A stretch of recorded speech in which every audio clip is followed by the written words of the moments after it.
thanks to all our panelists and Sanjukta for doing this on a Friday evening. Super excited to be kicking this off. I am Sanjana. I work as an associate of Belong Research Collective, and I welcome you all to the 8th day of the inaugural edition of the xSDG UnConference, which is an initiative of Belong. A little bit about Belong for more context. Belong is a social innovation platform that seeks to offer discrimination-free services to people who are otherwise discriminated against or marginalized on the basis of their identities. It could be on the basis of their caste, gender, disability, sexuality, religion, ethnicity, so on and so forth. As part of this, we run 3 major verticals, and these are called the Research Collective, which is what the UnConference is a part of. The Mental Health Collective that seeks to do a lot of work around intersection of identities and mental health. And then we have Literature Collective that's more around centered around art and culture and diversity and inclusion. The UnConference is, like I said, is a part of one of our major initiatives that Belong called the xSDG, which is quite at a primary stage, but it was conceptualized to promote a global platform to be able to encourage truly intersectional and inclusive development. And at xSDG, we've actually been curating a lot of resources in terms of research papers, reports, data sets that are focused on development through the lens of identities. So I'm going to share the links of all of these on the chat box if you want to check it out. Now, a little bit about the UnConference. The UnConference is in collaboration with organizations such as Dalberg, JPAL South Asia, and Breakthrough India. It started on the 18th and it will run up till the 31st of August.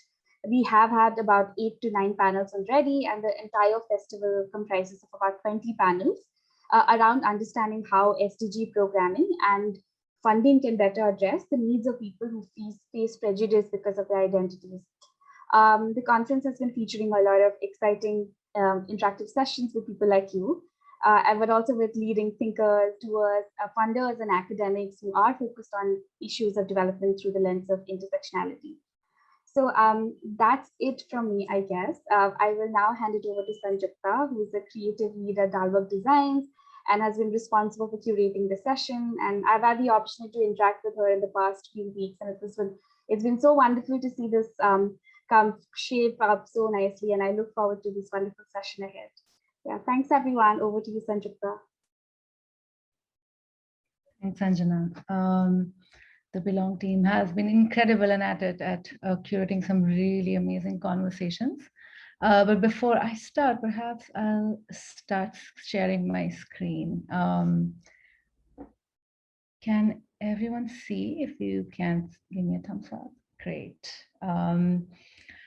Yeah, I'm Sanjukta. I'm a creative lead at Dalberg Design. And today's conversation is going to be an exploration. And it's an exploration on how relying on structural measures for inclusion doesn't necessarily always lead to inclusion. And especially in the case of communities who are marginalized because of their identities.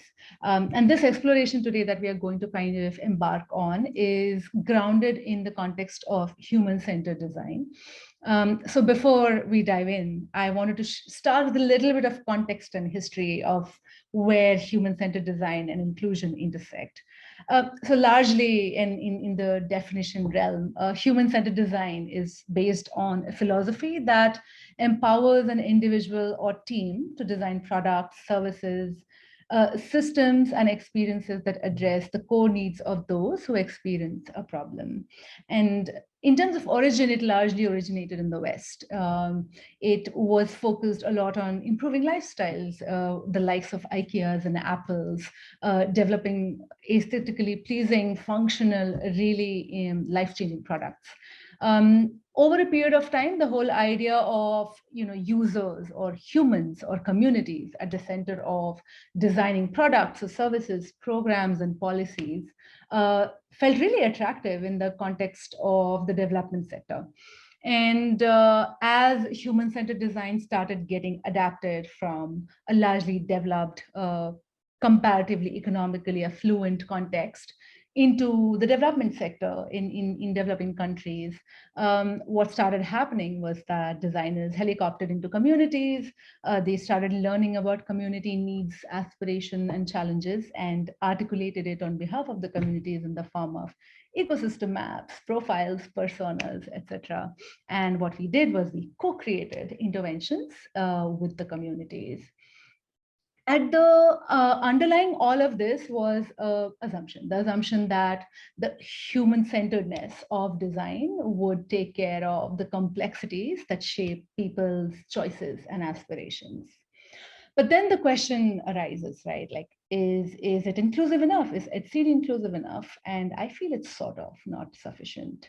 The reason I say that is that if you see in practice, the overall concentration of power in the practice rests with the design team or with the paying client or the funder on whose behalf the design team is working. Whether that's priority setting, creative direction, resource allocation, everything rests with the design team. And it assumes that the expert's empathy, in this case, empathy being the tool that a lot of designers use, that the expert's empathy can replace the lived experiences. So what we have also seen is that people and communities' participation is deliberately limited, whether to research subjects whose voices needed to be elevated by designers, or treat the communities as end users whose role is that to consume the products or the services or the programs or policies that we create, but never necessarily co-equal stakeholders. So largely, HCD pretty much maintains the status quo of power. When setting priorities, allocating resources, making critical decisions on behalf of the communities, rather than trying to shift the power towards the community and perhaps generating more ownership for them to do it on their own. And this experience and this perspective, I wanted to share in the context of a personal story. In 2014, I was a design researcher in a social enterprise that was developing solar home systems. And these solar home systems were supposed to be targeted at rural India for households in villages that either do not have any access to electricity or have access, but the electricity is really erratic. So there is a power deficit that needs to be filled. And so as part of that, I was working in a team where we were deploying prototypes of these solar home systems that would enable you to, light up 2 lights, charge your mobile, sometimes run a fan, and see what does it mean for people to access clean energy that is affordable, that is friendly, user-friendly, that fits in their aspiration of energy needs, etc. And in one such instance, we were in a village in Uttar Pradesh, and in deep rural Uttar Pradesh, and we were just like walking towards the house of the village head, the sarpanch as we call it in Hindi, to get permission to deploy some of these prototypes in these households. And when we walked into the village, we noticed something. We noticed that there was like an electricity line that was going over the village households. And majority of the homes in that village had those lines kind of going into their homes. So clearly they had some access, which was very erratic, but they did have access. But there was a cluster of homes, huts rather, that did not have those electricity lines going into them. So we found it interesting that how come majority households have access to those electricity lines, but these set of households don't. So we inquired, talked to a few people around, and we realized that these households that did not have access to electricity belonged to people from the lower caste in the community, the Dalit people. And the reason they didn't have electricity was because the village head, who belonged to an upper caste, had instructed the electricity board to not process applications from these households until and unless everyone else who's from a higher caste in the village or an upper caste in the village gets access to it. So this was a difficult experience to hear. And it definitely made us question or realize rather that this is pretty much what we are going to face if we are getting permission to deploy prototypes in this village. So we did what many design teams do, is rationalize this as to not take on that which is not in the scope of our work. because there is a tension there, right? Like, how can we change deep cultural conditioning and gender norms, socioeconomic differences, religious beliefs, caste-based beliefs, while we are trying to make products and services that improve people's lives? And in this scenario, I too also imbibe that narrative because it's a very comforting narrative, right? So I accepted a privilege that a lot of designers have to choose, which is the privilege of being apolitical. After all, I said to myself, like, I don't know how to be political and be a designer, because my job was to make sure that the feature set was robust, the interface was user friendly, and we are incorporating feedback from people. It was easy to use, it was affordable. How can we be political in that sense, right? And this is pretty much the narrative that prevails a lot in the development sector. And the reason it prevails is because it's comfortable. This narrative this narrative that is that only economic progress will kind of improve people's quality of life.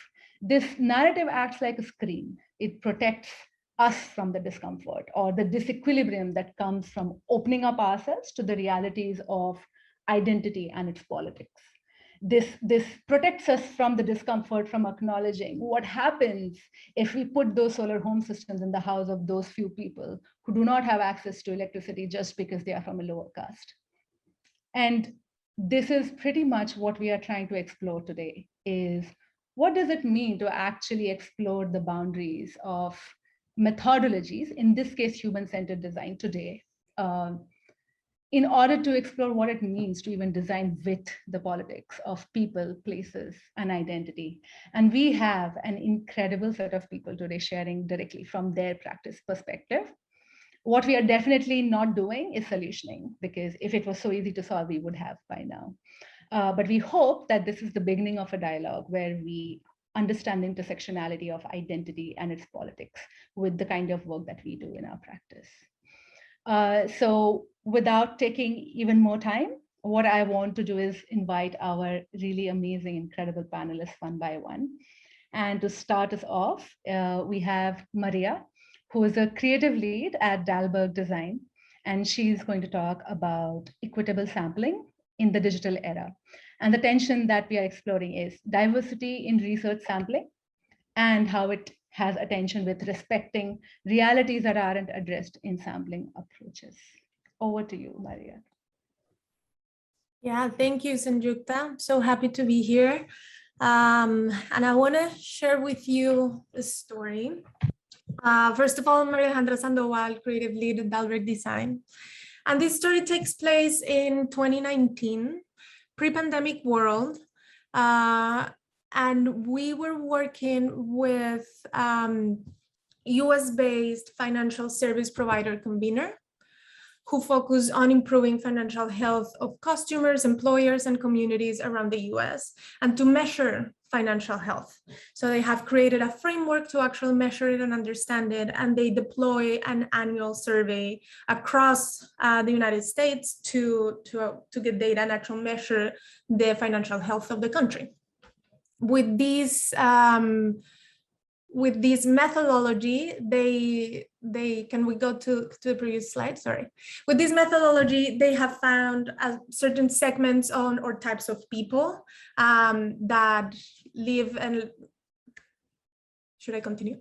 They have found different groups of people that live in different ways or in different sides of the financial health spectrum, if you will. So they reached out to us because they wanted to understand how to better design financial digital products for this segment, and how could these products answer to their needs, to their desires, and to actually help them move towards financial health. So with that in mind, we said, like, okay, we understand who the sample is, we understand who low middle income Americans over the age of 15 are. And we wanted to match the sample of this segment that was created with the online survey. We wanted to match it with our the sample for our qualitative research. it was, I think, a little bit of context. It was the first project that we were doing like with heavy qualitative research in the US. And we were doing recruiting on our own. And the first thing we realized is like the infrastructure to recruit people to do qualitative research in the US is different to what we were used to in other countries where we do development type of research projects, where there's a fixer or there's some side business dedicated to this recruiting. So we had to do it ourselves. And we had to rely a lot on the communities we knew, the relationships we had. So it was a pretty analog process, if you will.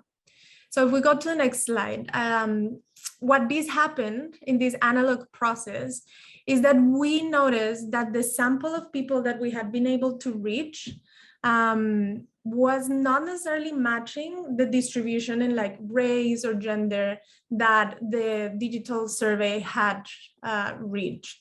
And the tension started to emerge when we saw like, okay, we had definitely connected and had conversations with a lot of African Americans and not with a lot of Caucasian or white Americans, which in the survey results appeared to be in higher proportion than other communities.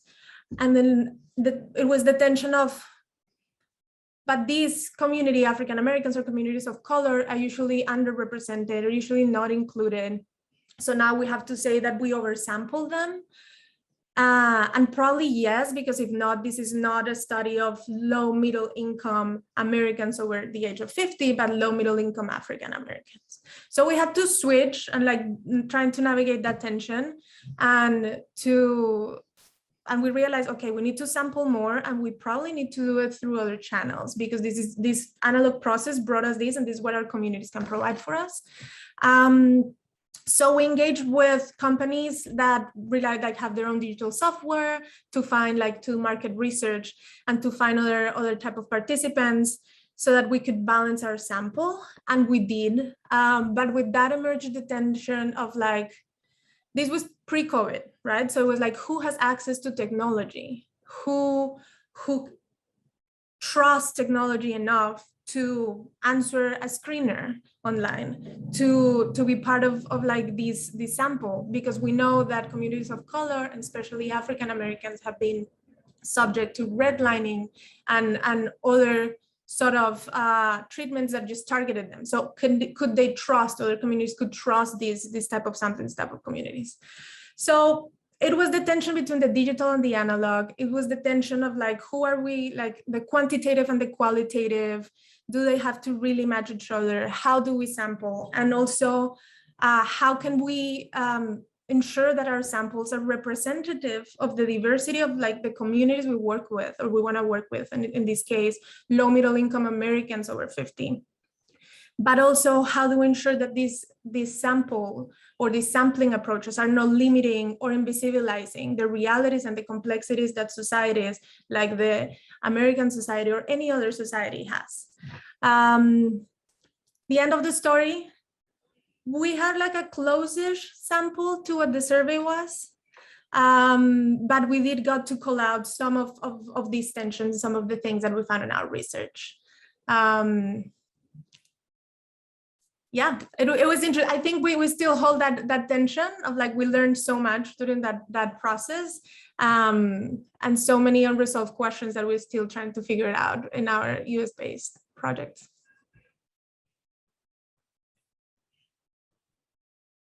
Wow, thanks so much for that profound share. We are going to continue with the shares.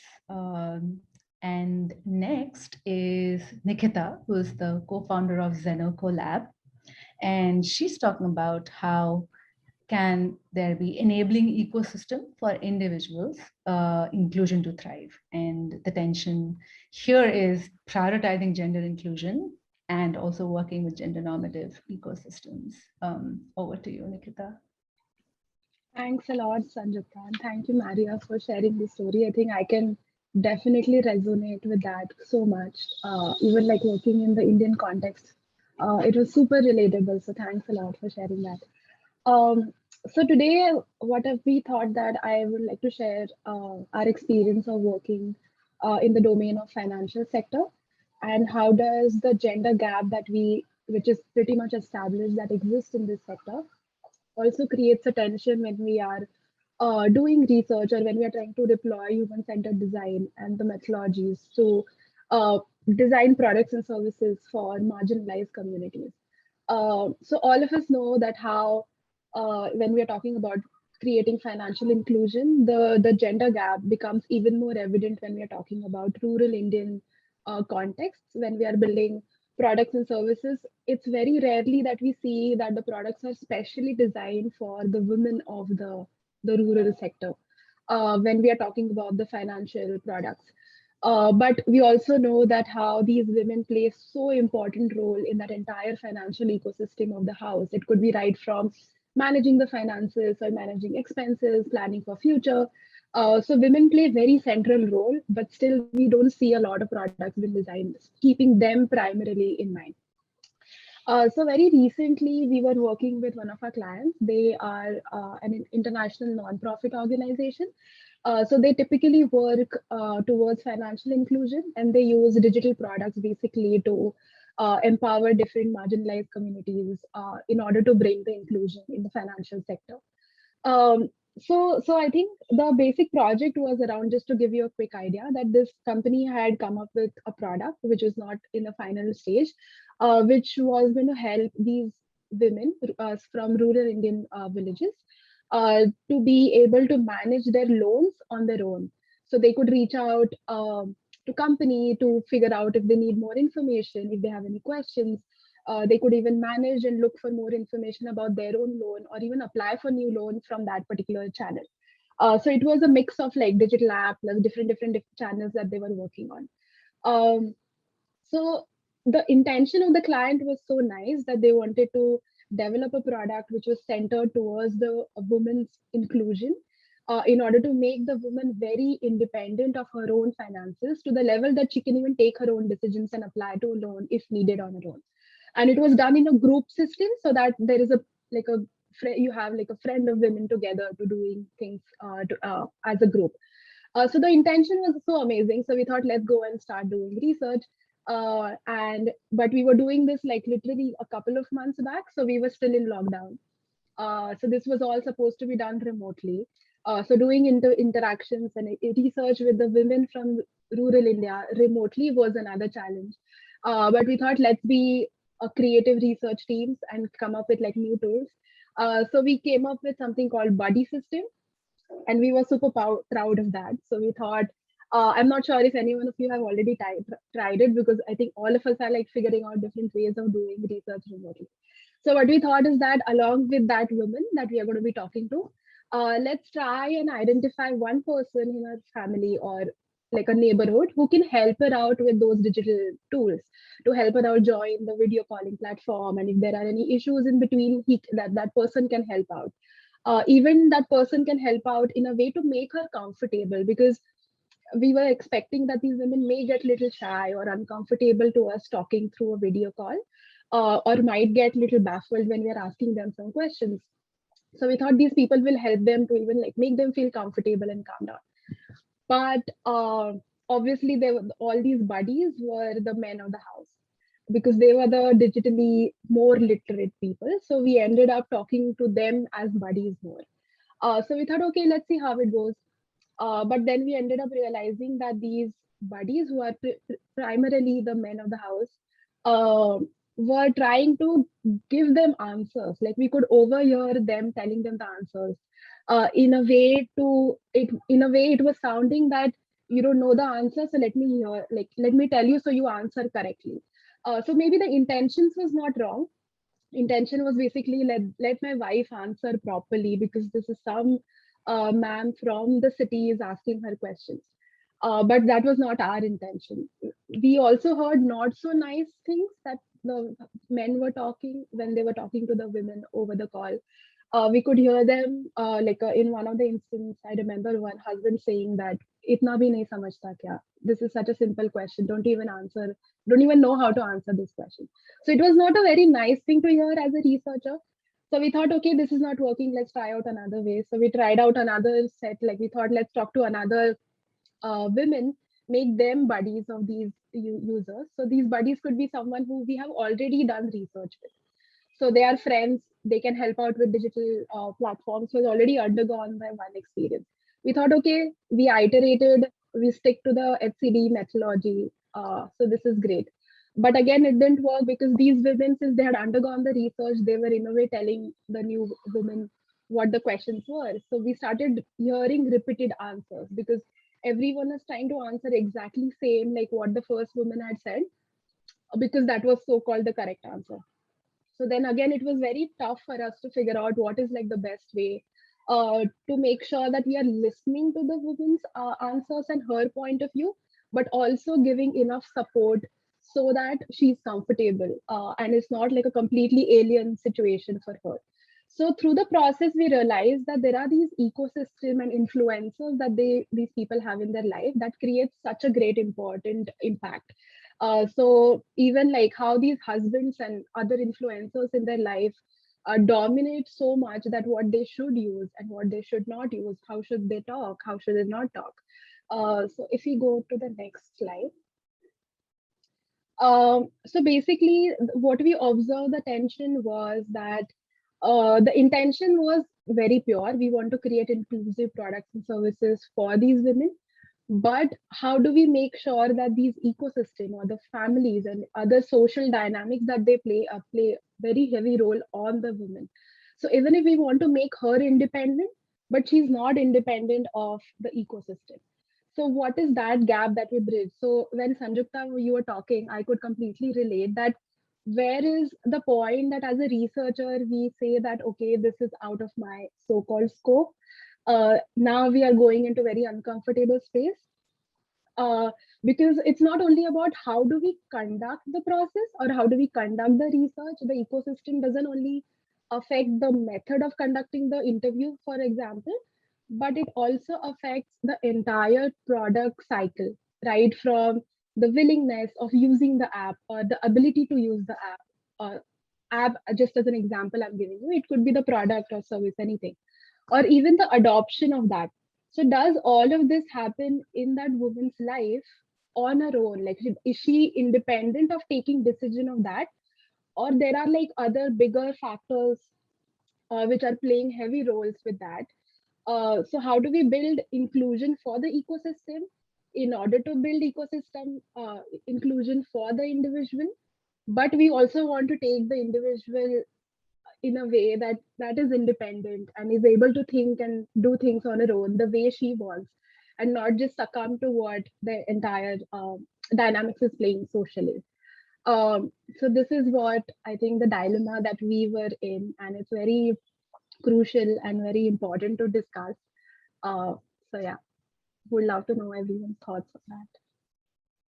Incredible. At one point, Nikhita, you mentioned about how it was not nice to hear certain things as a researcher. And I think I would love to deep dive into it during our discussion session as well, in terms Definitely. of us seeing a tension in the system with us being outside of it, but also what does that look like when we are in it and experiencing these. So thank you so much for that. And audience, in the meantime, please feel free to drop in your questions in the Q&A. We do have a session where we would love to kind of have your questions be addressed to the panelists. And also, as you hear these tensions, think about where have you faced this kind of tension in your practice area. It doesn't have to be design. This is just a beginning, and there are so many different ways we all approach the practice in the development sector. It could be behavioral sciences, could be policy, could be anything. And the reason I think with this session we wanted to delve into tensions is because it's easy to see ourselves as designers as out of the system of the development practice and try to solve for it, because applying ourselves like that gives us a lot of fulfillment. But what does it mean to engage with it, knowing that you can't perhaps solve for it in this lifetime, and these factors will exist for a long time to come. So yeah, curious what that provocation leads to in your thinking. And while you do that, I would love to call upon Sarah. Sarah, who is, I'm sorry, let me just reshare my screen again.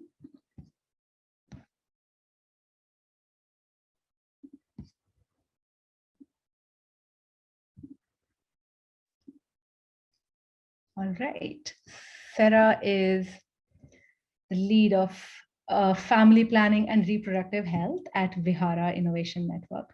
And she's going to talk about something that I have been so intrigued about, given how less designers get involved in monitoring, learning, and evaluation, and the whole idea of community inclusion in that process. So the tension here is determining metrics for success, and which is usually done by people who are designing the program, but also at the same time accommodating the community's evolving priorities and perhaps some ambiguity that may come with.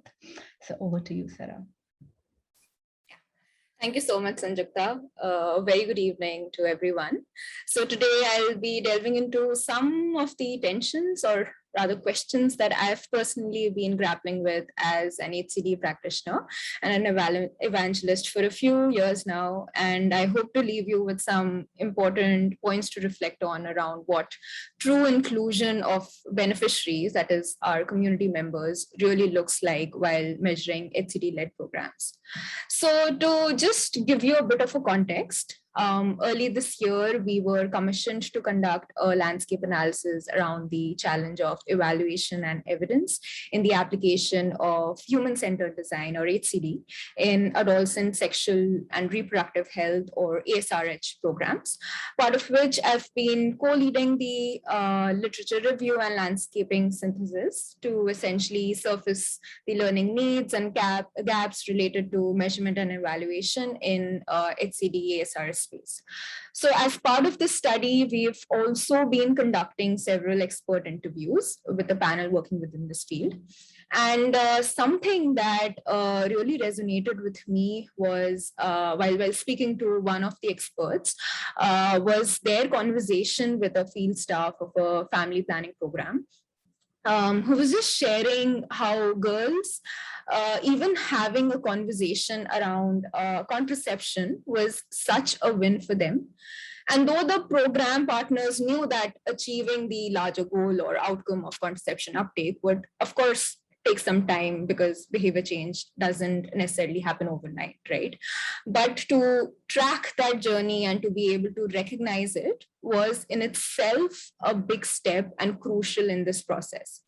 However, as she quotes, those wins don't count, which essentially means that there is no space, or very less space, to account for such interim or softer measurement indicators within a program, which, if you think about it, could also be a measure of success from a beneficiary's perspective. Next slide, please. Yeah. So this issue is commonly seen across the development sector, especially in health programming. But the problem is quite complex and is multi-layered. It's really a wicked problem, if I were to put it as a designer, and that's something, a very common term that is used within the design space. So you see, traditional MLE approaches have been in practice for several years now. They are the status quo. They've been tried and tested. There's evidence that it works. There's just a lot of credibility around it. The other point is also to consider that it is the linearity and sequential structure of phases and the positioning of measurement in the development process. So what this essentially means is that often measurement and evaluation comes into the picture only after the design phase is over, instead of being part of the program design and performance improvement. And when we do talk about measuring success of a program, ideally, this should be determined by the beneficiaries, right? Because at the end of the day, the program is designed for them, for their needs, and to help them. But sadly, it's not very common to see the beneficiaries' evolving priorities or preferences being taken into account while either building the overall evaluation strategy or even setting the measurement indicators. These are instead often determined by the donors or program partners, with very little or rather limited involvement of designers who've actually been involved in the program development process since the very beginning. Again, this issue has its own interdependencies and complexities, and I won't be able to touch upon all of them, but it kind of all boils down to the grant architecture. So how are the different phases structured? Are the learnings being systematically transferred? Is there scope for cross-learning and collaboration across teams, etc., etc.? Since evaluations are fairly expensive, it often ends up being an afterthought. And because of limited funds, budgets are slashed and the role of designers is chopped off in MLE, with the ownership of evaluation eventually lying with implementation agencies with no or limited involvement of the design agency. Again, these issues are further exacerbated when measuring HCD-led programs, primarily because of HCD's own limitations with regards to the way it's structured, which is drastically in contrast to traditional MLE. So for instance, the inherent nature of HCD, which is fast-paced, iterative, and evolving, makes it quite difficult to measure using a traditional MLE approach. One of the other pressing issues is limited documentation. So often various processes within HCD, especially key decision moments, aren't documented well. So for example, when you're shortlisting certain concepts from a pool of ideas, what was the basis or rationale for selecting these concepts? Were there certain parameters these were voted against? Was there a metrics in place? And so on and so forth. So often these nuances or these key points of decisions are missed, which makes it quite challenging for the evaluation team to refer to or come back to when the evaluation actually happens. Apart from this, the ambiguity that is prevalent in the HCD process also makes it quite difficult to really determine early on what to measure and how to measure, because you may not necessarily be able to foresee what the intervention would look like. So how do you really account for all these tensions, right? And then finally, there are also other tensions around how most evaluation metrics are quantitative in nature, whereas insights obtained through HCD are primarily qualitative in nature. And we often tend to treat frameworks, whether it's HCD or MLE, as an end rather than a means. So what do you do? Because existing MLE approaches may not be best suited for measuring such HCD-led programs. Moving further, when we talk about HCD as a process, one of its core tenets is designing solutions by keeping beneficiaries at the center throughout the whole process, which essentially means the user's needs, aspirations, etc., should ideally anchor the entire process, right? But often the involvement of beneficiaries is limited to only the design phase when co-creation happens, and not necessarily in other phases, such as the preparatory stages of study design, sampling, IRB, etc., or even the implementation, evaluation, and scaling phases. So the role of beneficiaries is very limited, with most decisions being made by the program partners itself. And therefore, the process itself may not necessarily be very inclusive of the community members. And when we talk about MLE, the beneficiaries may see success of a program in a certain way, which may not necessarily be similar to the way donors or partners may see it. So therefore, the basis for determining success totally changes. So even though we do intend to go through a participatory process, the approach is actually just partially participatory. So are we really designing with the users and for the users when it comes to HCD? Is our HCD process truly inclusive? Is our measurement and evaluation process truly inclusive of our beneficiaries? So how can MLE, or monitoring, learning, and evaluation in HCD-led programs, define or enable objective metrics of success while also accommodating the evolving priorities of the community and the ambiguity that may come with it? So now I'll pause here and I'll leave you all with these questions to reflect on, and happy to hear your thoughts in the following discussions. Thank you. Wow, Sarah. So that's so incredible in terms of just the enormity of these questions. Can feel daunting, and I do feel a little overwhelmed by that.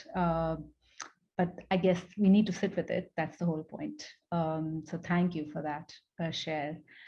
And while you all try to reflect, take a breather, I would love to introduce Tanvi, who is a designer at Dalberg Design, someone I have had the privilege of working very closely with and I admire.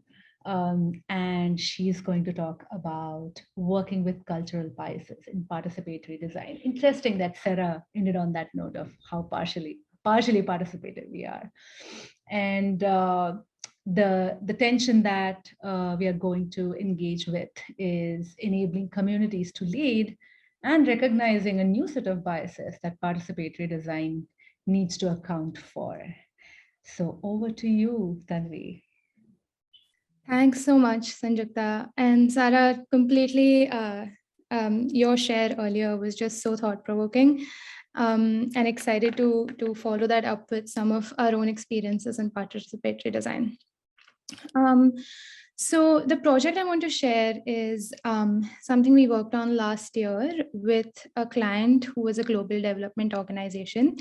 They wanted to test a program on family planning for young married couples in rural Bihar, which is a part of India. I won't get into the details of the program because I want to focus a little bit on the process, but the program essentially wanted to build awareness about what are some various family planning techniques and how can we encourage young married couples in rural Bihar to talk about them with each other, between husband and wife.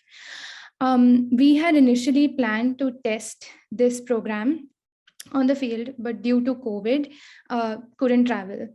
And so we had to think of an approach that was somewhere between doing it remotely and in person. Something that I want to point out here is that the Global Development Organization, who was a client in this project, had a really good well-connected field staff. So they've been active in rural Bihar for a long time, have a good level of trust with the community, and have done a lot to actually build capacity in community members to lead some of their previous programs. And so that set us up really well to think about, can we actually work with community members, have them lead the research process as they're from the same geography, from the same community, and then we can be remote and learn a little bit from them. So we went about identifying who these members from the community could be with the help of our client.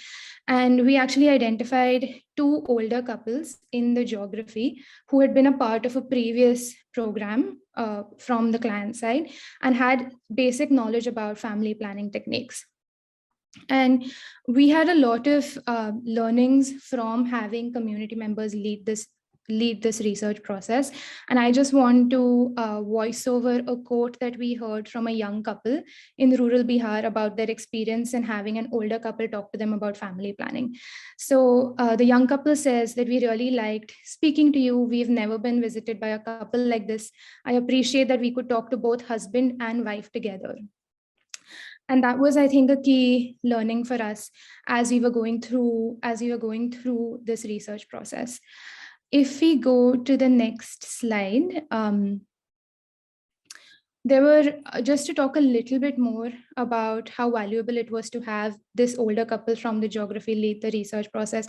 They were really close to the communities that we wanted to test with. So they had a really nuanced understanding of their realities, which we as outsiders didn't have. They helped us confront some of our own biases. So a bias that I was going into this program with was that for an older couple to visit a younger couple, the wife from the younger couple might not feel enabled to talk about her perspectives on contraceptives or her perspectives about family planning.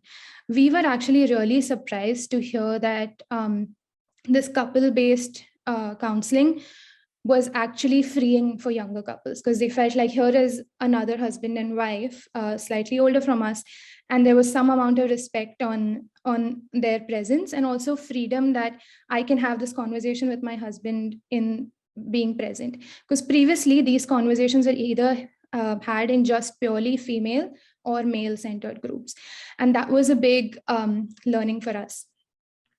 However, something that we didn't account for were the biases that these older couples were bringing themselves into the research process.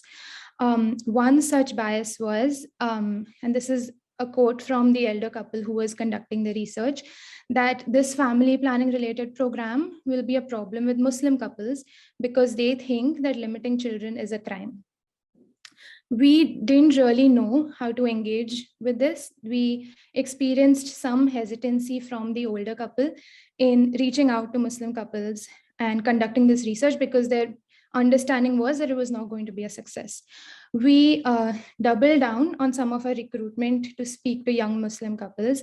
And in our research, realized that the one couple that we had, who was the young Muslim couple that we engaged with, were actually very enthusiastic about learning about contraceptives. And they were very keen on understanding what are some resources available to them. And at no point did they mention their religion coming in the way of family planning. And so that was, I think, after having confronted our own biases as external participants, we were also really surprised to hear some of these own biases coming from the community. And I think that's something that I'm sitting with.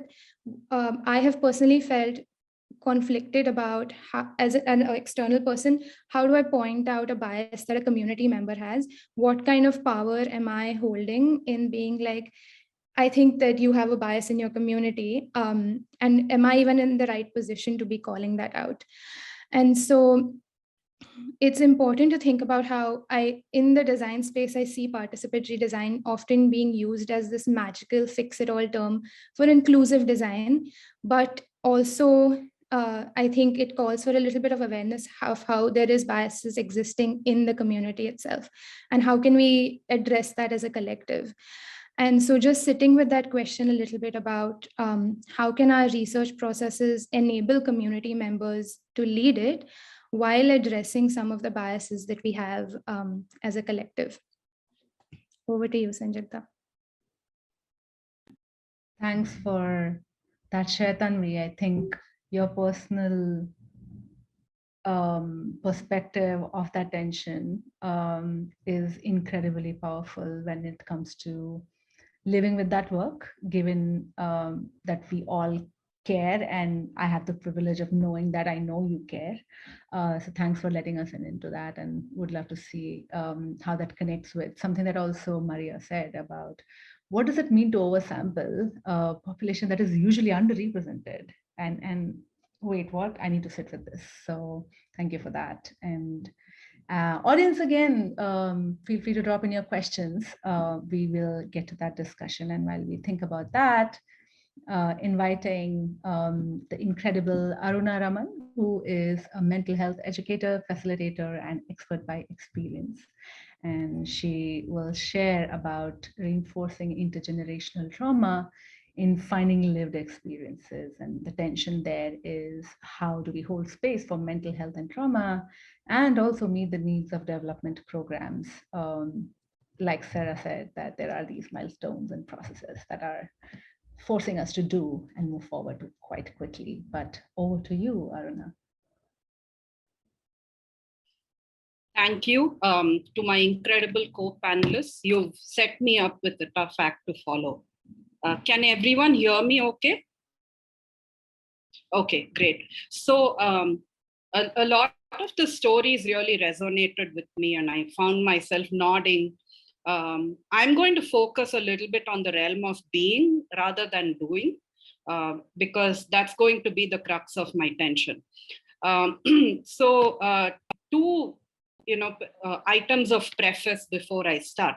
So I'm a person with lived experience of mental illness. So expert by experience is a very fancy way of saying that. I've lived with generalized anxiety disorder for 25 years. And it's impacted my life in different ways. But my epistemic understanding of mental health and mental illness, how I got deep into studying mental illness as a construct from different perspectives is post facto. So while I was doing a lot of my education and development work, I wasn't necessarily looking at it from the lens of mental health, except my own mental health and the people that I was working with. But over the past year, I really got an opportunity to sit down with myself and my experiences and apply different constructs to them. So if you feel that a lot of my analysis is coming from that place, that's the preamble to why it is. And then I will introduce you to the concept of, something called the biomedical versus the psychosocial model without getting into it too much in technicality. So the biomedical model of mental illness, and I found it fascinating that it's so similar to human-centered design processes. That's something I discovered while talking with Sanjukta, is primarily a Western model that comes from the place of putting the individual at the center of the treatment. So it's basically identifying that the individual has a disease and that disease needs to be treated. So it's very linear, and there is a plan and that plan needs to be implemented. And it's often pretty much in a vacuum.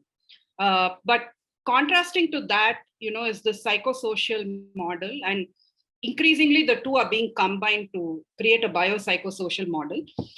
So that model focuses on intersectionality, which is, who you are as a person, or your lived experience is not a function of just you, right? It's a function of your environment, your socioeconomic status, your cultural influences, how they give you voice or agency or the lack of it. And then intergenerational trauma, which is, how do the people before you influence who you are? And for different people, it plays out in different ways. So that those are the two items of preface, which we'll go into the story with.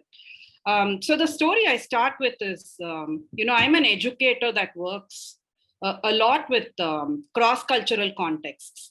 So a lot of the students that I've taught and faculty that I've worked with have been from the developed world, and they come into this country, respectfully to learn more about our context and see what approaches apply. So as part of one of those field trips, we had gone to a very rural area in the northern part of my state of Karnataka, and we were working with a local non-profit partner who's seemingly respected in that area. And they had organized a whole series of activities for us to get to know the community better. Now, I will preface by saying that even at that time, my students, my colleagues, we felt some sort of unease at participating in these activities. But due to various reasons, we didn't question very profoundly. We just asked some tactical questions here and there. But there was this one activity that even after 5 years, it still stayed with me, where one morning we went into one village with a group of students, and suddenly we were asked to start cleaning the drains. We were asked to start cleaning the streets. And the people in the community came out and they were looking at us. And I speak the local language, Kannada.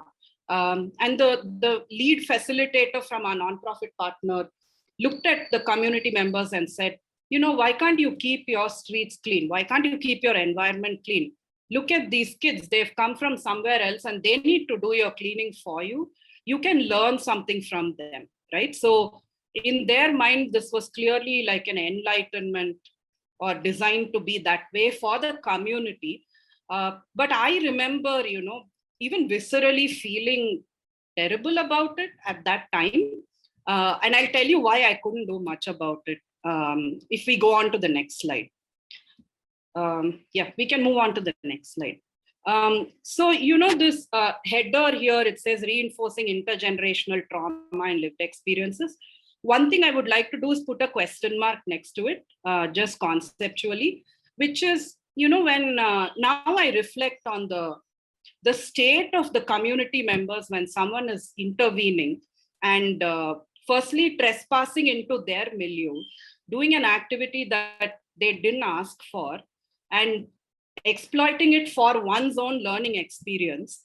Firstly, that tension between, learning versus really not, putting the community interest first, or, exploiting the community for your benefit. And when I sat and thought about it, in the light of my mental health epistemic knowledge, I thought, we talk a lot about intergenerational trauma, where your station in life or the station in life of several people that are not in a situation that you are in or don't have the privilege that you have often gets reinforced intergenerationally, right? So either people from one generation to another move through, the ranks, or they don't move through the ranks. So by being in that space and putting them in a disadvantageous position where they're embarrassed, ashamed, clearly perhaps don't like us being in the community, are we really reinforcing those structures of inequity is something that I'm thinking about now, right? Because before the doing really comes the being. Because when you go into HCD and tools and everything, it's very, very, very easy to like get into it and start acting, but very little room for reflection is what I found. Strangely, I'm reflecting, years after these things have happened. And then on the other side also, I would like to practice caution because I've heard a lot of Western scholars talk about intergenerational trauma, even, people who probably were raised in the developing world, but moved to the West for their work, and they use intergenerational trauma as a badge of honor for their own work, where, they want to keep the status quo of intergenerational trauma the way it is, so that it lends credence to their work, right? They're probably not recognizing the texturality of local communities and what they want to do about the intergenerational trauma. But coming back to the, the psychology or the mental health aspect, it's, I was reading about learned helplessness. So this Martin Seligman is considered a pioneer of positive psychology, which in short focuses on recovery. So it's not about you're a patient, you're a person with a mental illness, but you're a person in recovery always, and how does the community support you in fitting in, right? But before, and Seligman talks about learned optimism, where he says you can learn optimism, you can learn to change your outcomes. But he prefaces that with learned helplessness, where he says, certain people, they're so used to, making an effort and that effort not being acknowledged or compensated, that even if an avenue opens up for them to seek a reward for their efforts, at some point they give up. They say, what's the point? I keep making an effort and nothing happens. So his argument is they learn that helplessness. So I'm, now I'm looking back at this experience and I'm wondering, is there an instance of learned helplessness here, that whatever the, if this community thinks that, this is a learning situation, or this is a situation in which some good can come out of this, does the learned helplessness take over? Have they seen too much of this structural inequity being represented time and time again, that it has led to learned helplessness?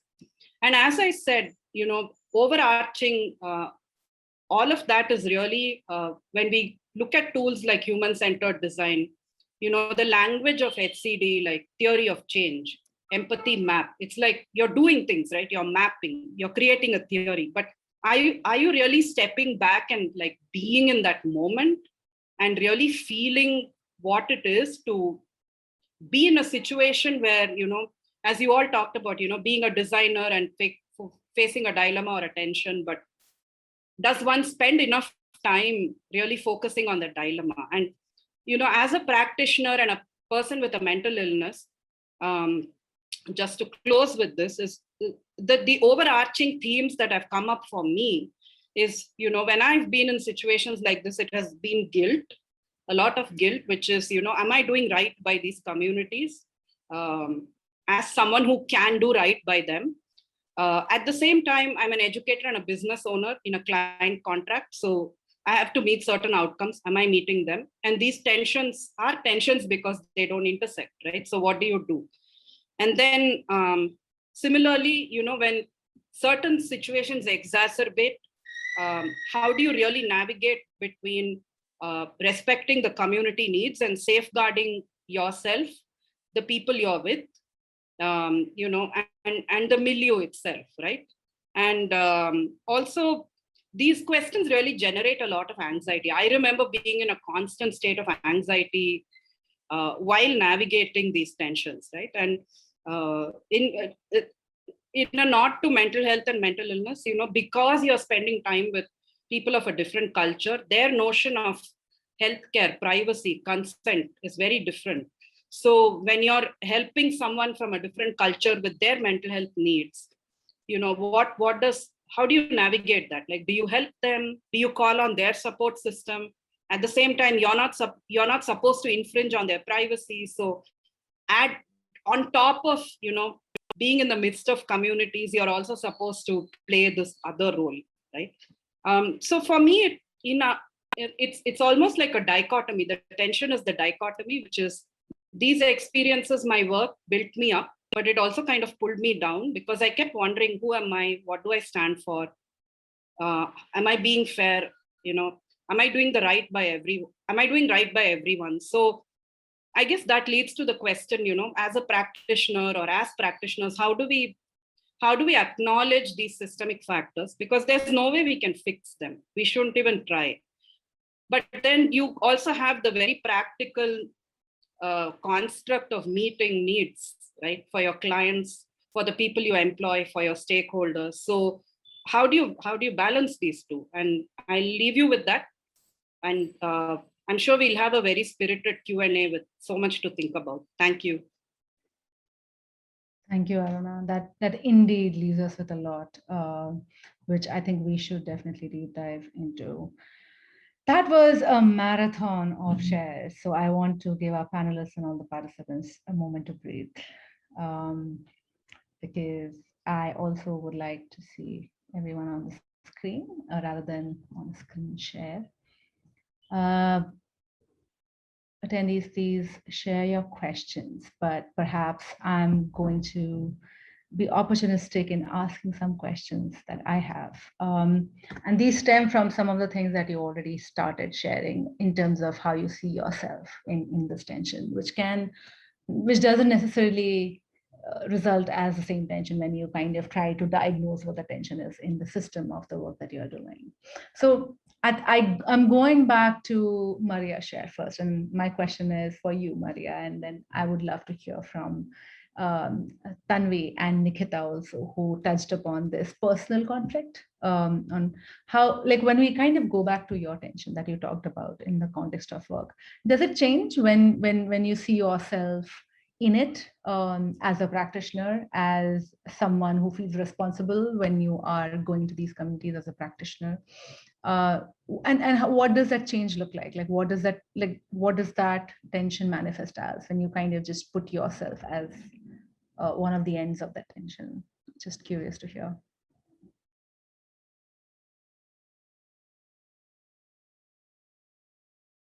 Should I start? I don't.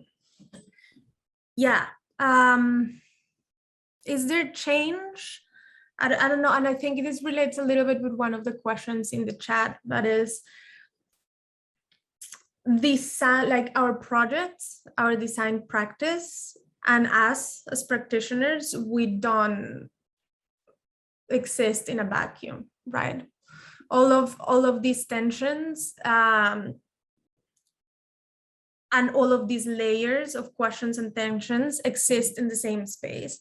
And lately I've been like probably personally over-indexing on situating myself, situating my team, situating my practice.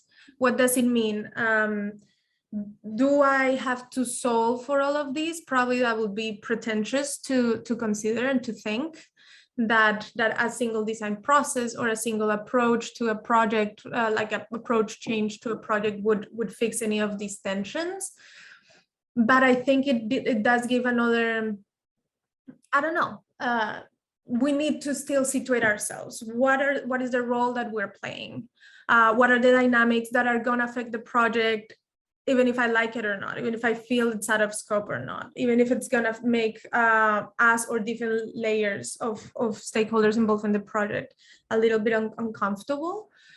Is calling out like, this is what we learn and this is what we tried to do to reduce some of these tensions, to make things more balanced, but the world still exists outside these boundaries of what we have created in our project. So despite that, these are our learnings, or these are our outputs, these are certain things that we need to call out that maybe are dependent on like this political situation outside of our project. Because if we're designing for things that we hope are going to be real and they're going to be implemented, those things are definitely going to be tangled and embedded within the political, cultural, geographical, whatever tensions of where we aspire to deploy them, right? Thanks, Maria. I think I have one more audience question, which is directed to you, so I should ask. Thanks for sharing your story and the project you worked on. Since then, have you discovered new ways to engage in sampling in the US that is more inclusive?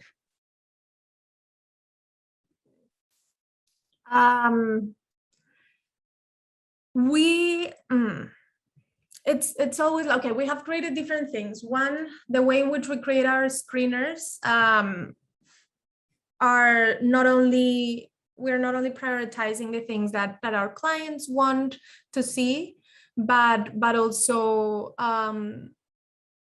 the community tensions that we live in, or the political climate in which we live in. So what is the best way to ask certain screening questions? What are other questions that we want to ask in order to prevent leaving out people that we know their experience and their story will be really, really important for our project. We also created this new role for our projects. I have to say this has still been digitally because of COVID. So there's another part of this that needs to happen in person, but we have created this new role that we call like a research assistant. So instead of designers having to run all the interviews, we have like now this new person that helps us run the sampling, and it's an in-house human. So they know the tensions of the project, they know what's going, like what our objectives are, but also become this first touch point for the people we work with to ease their anxieties of like, how is my data going to be used? Who am I going to talk to onboard people? Hey, we're going to use Zoom. Have you ever used Zoom? Let me call you to whatever, your cell phone, your house. I'm going to help you download this. This is how you're going to join the call. Like, to address some of the barriers that will prevent certain people to get to the interview or to the conversation, right? Like technological barriers, safety and data concerns, barriers, and also the lack of human touch point type of thing, right? That sometimes makes our work better when we do it in person. Are all of those things a solution for more inclusive, diverse, and equitable design research sampling? Maybe not. Is it addressing some of the current existing barriers? Yes, but we're definitely in a really interesting moment, I think, as a practice, reinventing ourselves and like calling out of these tensions and seeing actually if they can be answered at some point or partially. Yeah, that's the best I can come up with right now. Thanks for that realness, Maria. I want to ask Nikhita actually. It's interesting when you talked about hearing difficult things in terms of "Arey itna bhi nahi aata," which translates to "Can't even answer a simple question." I think there is a tension of how your idea of a buddy system success actually manifests with respect to the outcomes you want to achieve. But there is also this side where you, as a woman, hearing that being said to another woman. And I wanted to understand, how do you perhaps live with that tension at a personal level? How do you see where your role as a practitioner pauses and it starts to encroach into your own personal perspectives and ideologies? Yeah, I think it's a very tough and interesting point to definitely like dwell upon, because right now, after listening to all of you, like I can feel the tension in my own thoughts, that I have like so many things right now going on in my head. Because definitely, like, it's first of all, like, as a researcher, when you're like listening to such things, so by intuitions, you are not comfortable to listen to such not so nice things being said about that too in front of you. So it becomes so tough for us as an individual to figure out that out of those tensions that we are listening to, or all the things that we are listening to when you are conducting any kind of research, which ones do you pick to take it forward when you're actually going to solutioning? Because there is a client or the donor sitting on the other side, and there is this user who you understand the situation as a person. You can completely empathize with the woman as a woman. You know why certain things are being said, because what kind of family and dynamics maybe she is coming from. So as I think one of the panelists definitely said, that guilt definitely as a person stays with me for really long, because then it becomes really hard for me to like how much to rationalize, like what I think Tanvi had pointed out, that how much do you rationalize and take it forward as problems to your clients so that they can resolve it, because they are the ones maybe coming up with solutions, and you become like a catalyst, or you become someone who are actually picking up those, and how much impact can you do as an individual maybe, or as a company that you're working in, because it's a very, very human tension, I would say, that you want to solve, but then at times you start feeling helpless in a way that at my power, how much can I do? What all things can I change? Because a lot of times, a lot of things, situations and tensions and problems that you come across, that are so-called out of the scope of that particular project. So what do you do with that? Like, in a hindsight, maybe you can, like, if you want to just make it all sound nice, you can say that, okay, those were the learnings of the situation and the context, which maybe I'll use it in the next project because I know that particular village or that particular situation better now. But did we create the impact, or did we do anything to actually build that inclusion that we wanted to build, or we just let go of it thinking that maybe, okay, this is not the focus right now, let's just focus on a certain point? So are we like living in this HCD bubble that we are the ones conducting the research, we are the ones letting go of some of the situations or problems that you visibly can see? And then, as Sarah also pointed out, that we are the ones who are also assessing our success measure.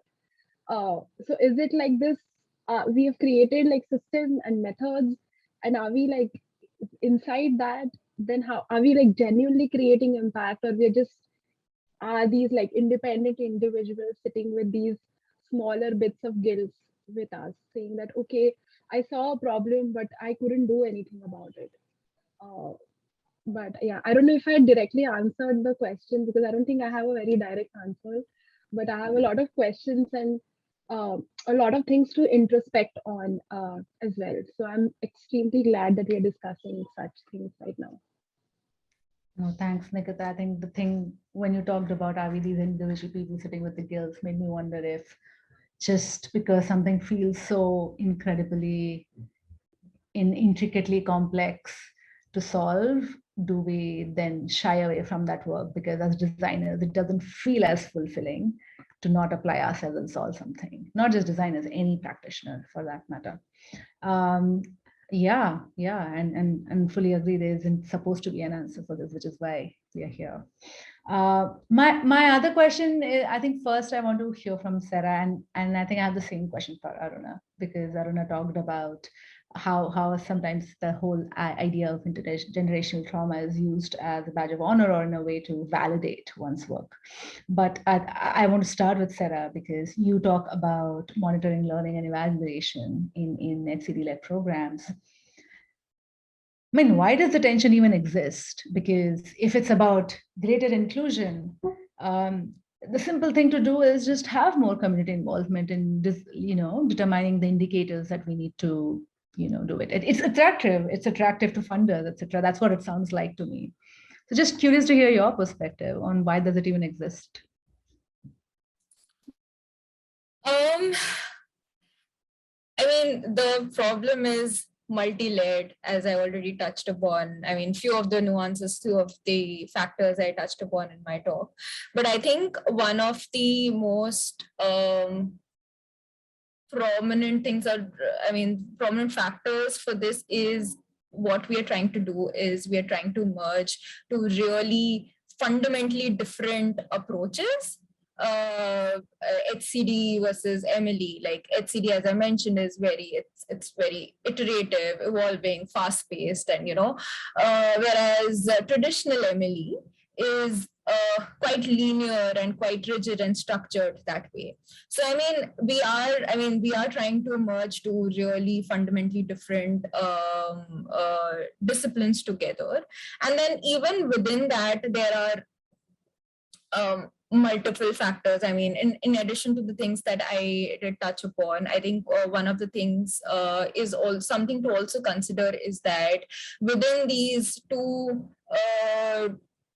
teams, field teams, I would say, within either it's the HCD design team or the evaluation team, within them itself, you have people coming from diverse backgrounds, and they may not necessarily all be designers or all be public health professionals or all be social anthropologists, right? So they themselves come from very different, varied backgrounds and disciplines and all of that, and they may not necessarily know each other's way of doing things. They may not necessarily know what HCD is. For example, not all health professionals may know what HCD is. And even though, we as designers feel that this is pretty common, but people may have a fair idea of what it is, but they may not necessarily know how it really works.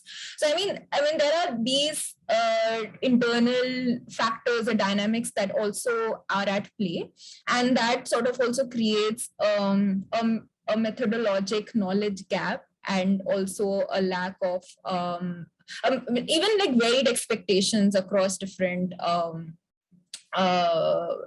pieces within the process. And that of course creates a lack of common vocabulary and all of these different factors. I think that is what I would put it as a very the root cause of why this tension exists, and therefore it is quite difficult to kind of resolve and kind of to bring these two disciplines together. So yeah, that's it. I hope I answered your question. I don't know. That's I definitely learned something new there. The need to hold on to one's framework or one's practice, because that's what has always worked, right? So it can be scary to let go of it. So understandably so. And the question to Aruna, almost slightly different, because I feel like I have been intrigued by your perspective on who benefits when this tension exists. Also, would love to hear from you on that perspective. Sure. Just to follow on from what Sarah said, I think we talked about it when we were talking, is, this HCD has almost become like the keys to the kingdom or queendom. And I certainly know I've exploited it, on grant applications, on, even if the narrative doesn't have to do with HCD, you cast it in that, in that language in order to open doors. And I remember speaking with someone from a philanthropy here in Bangalore, and they were trying to do some HCD training. They didn't know what the goals were and how it would benefit. And I asked them, then why are you doing HCD training? No, because it's fashionable to do it now.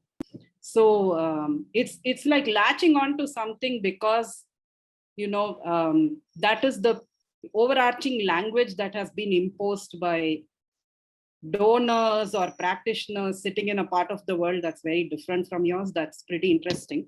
But when, like I said, a lot of the learning about mental health, illness, wellness literature to me came post facto. So it really happened in the last year. So when I went into communities, I didn't have the language of intergenerational trauma. I probably knew that probably this is a disadvantaged group, or probably this is a group that has a certain situation or, a certain milieu, but I didn't have the language of intergenerational trauma at that time. And I spent 1 year in, as a PhD student in the US, and it would amuse me really how scholars, who worked in social justice or social work, okay, it's laudable that they were doing work in, understanding these differences and the injustice and everything. But to me, it almost seemed like they wanted to maintain that status quo, which is,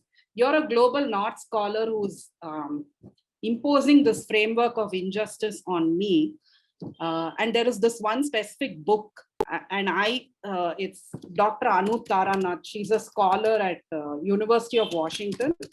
And she, she's Indian, but she was born and raised in the US, I think. And she works with a colleague of mine at the University of Washington. She also does learning abroad programs, but her framework is very different from ours.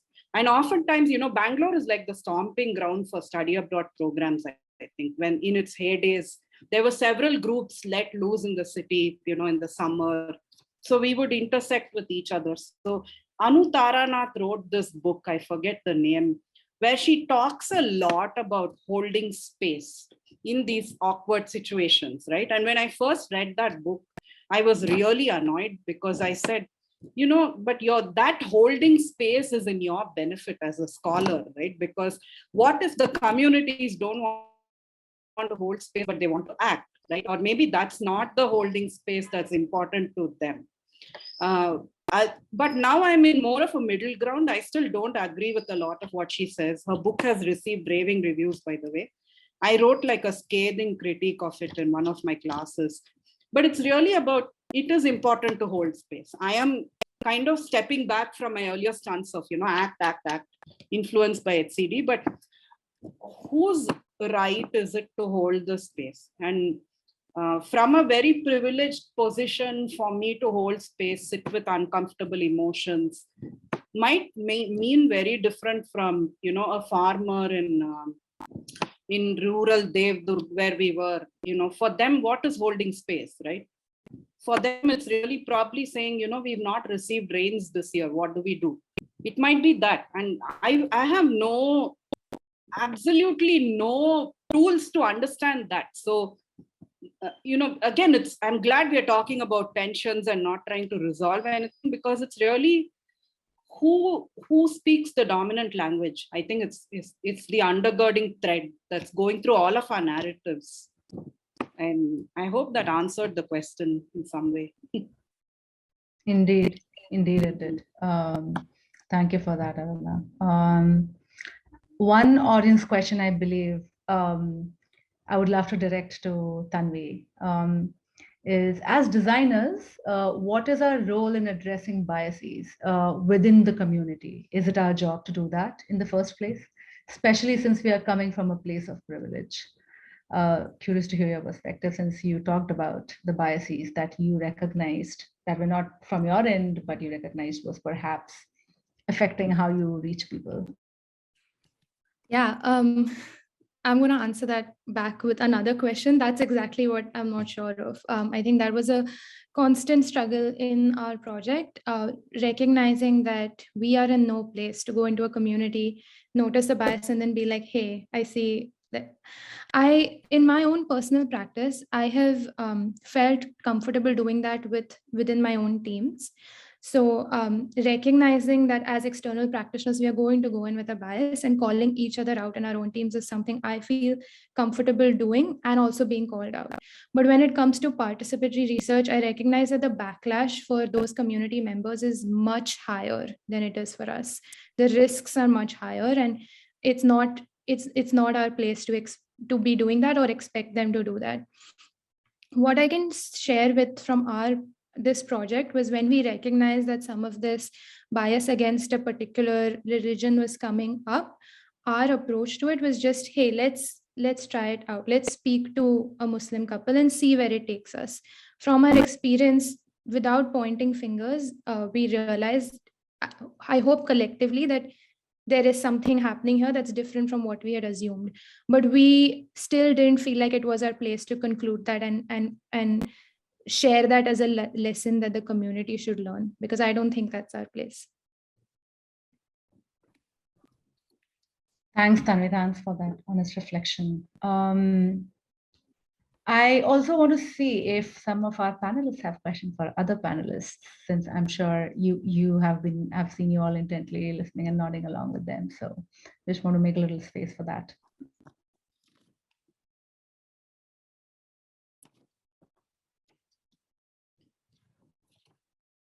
Oh yeah, I have a question for Nikhita.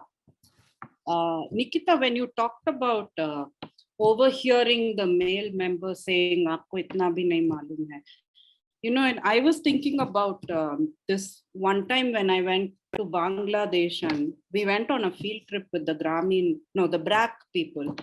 And we went into, BRAC has this field trip that you can take where they show you different initiatives. And we went into this rural community where we met with a women's, micro lending group. And what we found was a lot of the women, even though, they could borrow money for themselves and to start their own businesses, I believe most of them borrowed to either support the male members of their family in starting their business. So if a husband or a brother wanted to open a shop, they took the loan in the woman's name because of this structure, or they were, taking the loan to buy like clothes for the festival. So my question here is, that particular discomfort that you noticed and you sat with, did that become like an overarching pattern of, male decision making, or how even women make decisions based on how the men play a role in their lives? Yeah, I think this is the exactly same context we were working in. It was around micro lending, group loans. So we saw it was definitely an overarching theme where we saw the husbands or the male person of the house taking a lot of decisions. Even so, it was a very interesting quote. I think in the presentation we had added that the women were saying that if, for example, if there is any new service or product which is launched for women, they would be comfortable and they will onboard themselves very quickly for that particular thing. But just by trusting other women's experience or a friend's experience. But the husbands of the same house is going to take longer to be onboarded for the woman to use the service. So it was a big revelation even for our client that in order to create a service or a product for that particular woman or for women of the village, onboarding these men becomes like one of the tasks because unless they are not onboarded, even though the woman is willing to do it or is able to do it, it won't happen. So it was definitely a repeating pattern of how the dominance becomes so important, whereas these women were technically financially were having smaller earnings, and they were trying to say run a shop or have their own kirana store, and she'll be the one who is like sitting there and figuring it out, but still the onboarding of men still remain the same which traditionally has been going on. Any other panelists have a question? I have it's more of a reflection for maybe for everyone, whoever is open for it. Like, so whenever the client comes to us or any donor come to us, they come with an intention of inclusion and HCD. So they are on board with that. So it's not like we are trying to, in a way, sell them that let's try to work through HCD to build inclusion. So if the intentions are that to begin with, so is there, as the catalyst or as the mediator between the donor and the end beneficiary, is there something different that we need to do so that those intentions are translated? So I wonder if the intentions are not getting translated or intentions are limited to begin with. And hence we see at the end, when we're actually talking to the beneficiaries, we realize that there are some things that we are maybe letting go of because of different constraints. So I don't know where it is, but that's just a reflection. I don't know if it's a question as such, if anyone has any thoughts on I don't think I have an answer, but I was thinking about something similar.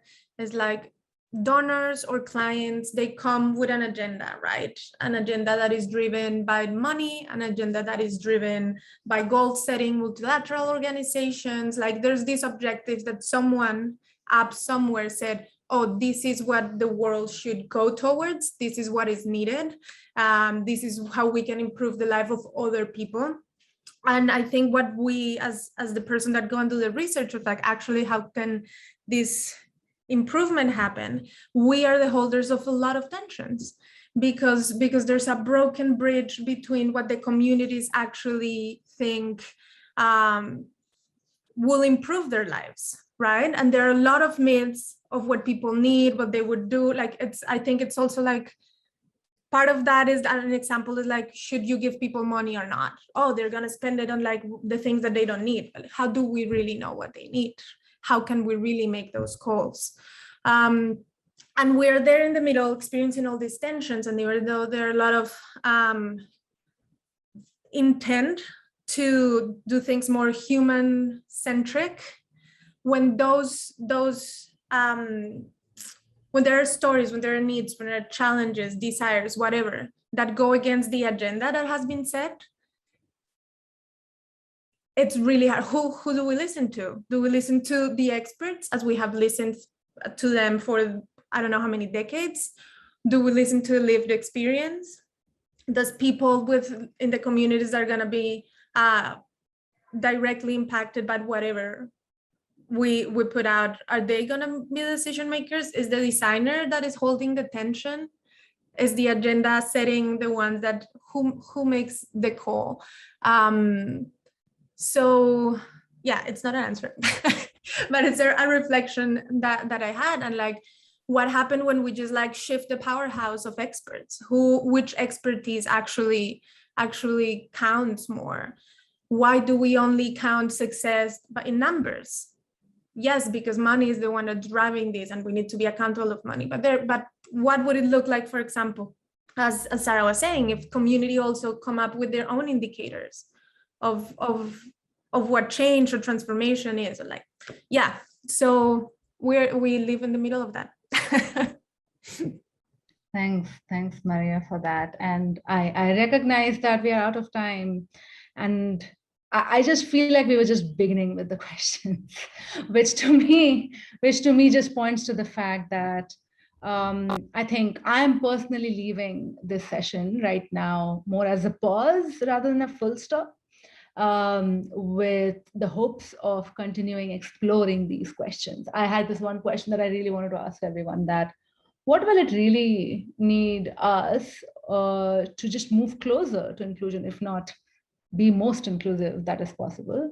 And I feel the answer to that is just more questions that came up in the session that we were just started to just dig into these. So I just first wanted to acknowledge that. Thank you for sitting with the discomfort in terms of even sharing this, because these shares are not easy of just talking about methodologies, but they are also deeply personal in nature, as they really cross boundaries of a personal sense of ideology versus what we feel as practitioners. Thank you, everyone. And we hope to continue this conversation. And thank you, Belong team, for everything. Thanks, Sanjukta, for bringing in so much love and labor to this concept. And thank you to all our panelists for firstly taking out the time to do this on a Friday evening, but also participating in such a rich conversation. We surely hope to harvest a lot of content out of these sessions and to be able to reach to more people. So we'll keep you updated about the same. Before we drop off, I know this is quite late, but I just want to make a quick announcement for some of the sessions lined up on Monday. So there's a very interesting session curated by Zara, who is a senior designer at Dalberg Designs, and it's called How Can Diversity and Inclusion Center Around Amplifying Joy? It's scheduled for 7:30 on Monday and has really interesting speakers from diverse backgrounds. So please do tune in if you're interested. And we also have another really interesting panel on energy access. How do we really make energy access programs inclusive to people from the community? And it's going to be moderated by Tanishka, who is an associate partner at Dalberg. And we have really exciting set of panelists from Yale University, St. Andrews, Barefoot College, Tetra Tech. So please do tune in if you're interested. I'm sharing the link in case you want to have a detailed look at the panels that we have lined up for Monday and Tuesday. So yeah, that's it from me. Thank you once again for tuning in. Good night.